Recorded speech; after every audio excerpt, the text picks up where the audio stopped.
வந்தாரை வாழ வைக்கும் சென்னைன்னு சொல்லுவாங்க. வந்தாரை வாழ வைக்கும் சென்னைன்னு சொல்லுவாங்க. உழைப்புக்கு தேடி வர்றது இந்திக்கார பசங்கள்லேருந்து எல்லாருமே சரி நம்ம ஊர் நாடி தான் வராங்க, பிழைக்கிறதுக்காக வராங்க. ஆனால் நம்ம மக்களுக்கு பிழைக்கிறதுக்கு என்ன வழி இருக்குது?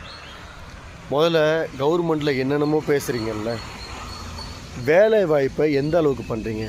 பார்க்குக்கு இத்தனை கோடி, அந்த விஷயத்துக்கு இத்தனை கோடின்னு செலவு பண்ணுறீங்கல்ல, என்னென்னமோ பூங்கா லாட் ஆஃப் என்னென்னமோ ஓப்பன் பண்ணுறீங்க. எது மக்களுக்கு ஃபஸ்ட்டு தேவைன்னு பாருங்கள். நான் பூங்கா தேவையில்லைன்னு சொல்ல, எது தேவைகளோ அதை முதல்ல சரி பண்ணுங்க. ஒரு குடும்பத்துக்கு தினசரி ஒரு நாளைக்கு 400 500 செலவாகுது. தக்காளி விலை 65 ரூபா 70 ரூபா போயிட்டுருக்கு. இன்றைக்கி இருக்க நிலமை குடும்பம் ஓட்டுறதுக்கே வழி இல்லாமல் இருக்காங்க. விலைவாசிலாம் அதிகமாகிடுச்சு.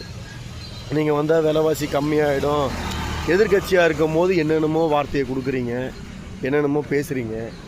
அதே நீங்கள் உக்காண்டா அந்த இதுக்கெலாம் நியாயம் இல்லாத மாதிரி பேசுகிறீங்க. இப்போ எதிர்கட்சியில் குரல் கொடுத்தா கூட நீங்கள் தான் பெஸ்ட்டுன்ற மாதிரி பேசிக்கிறீங்க. அதுக்கு ஆன்சர் வர்றதில்ல. முதல்ல உங்களை நீங்கள் சரி செஞ்சுக்கிங்க, உங்கள் கட்சி சரி செஞ்சுக்கிங்க. கொள்ளை அடிக்கிறது முடிவு பண்ணிட்டீங்க, ஓரளவுக்கு போதும்ல. உங்கள்கிட்ட இல்லாத பணமா விட்ட ஒரு நாடே வாங்குவீங்க, அந்தளவுக்கு உங்கள்கிட்ட பணம் இருக்குது. எதுக்குங்க? மக்களை வாழ விடுங்க. மக்களுக்கு என்ன செய்யணுமோ அதை செய்யுங்க. சொன்ன வாக்குறுதிகளை காப்பாற்றுங்க. வேலை வாய்ப்பு அதிகப்படுத்துங்க. தமிழ்நாட்டில் வேலை வாய்ப்பு ரொம்ப கம்மியாக இருக்குது. அதாவது ஒரு நாளைக்கு கம்பெனிஸ் ஏரியாலாம் நீங்கள் போய் பாருங்கள்.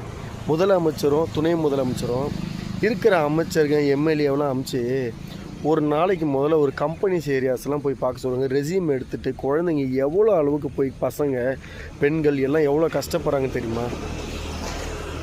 அதை முதல்ல சரி பண்ணுங்கள். முதல்ல வாழ்வாதாரத்துக்கே தமிழ்நாட்டில் ஒன்றுமே இல்லை.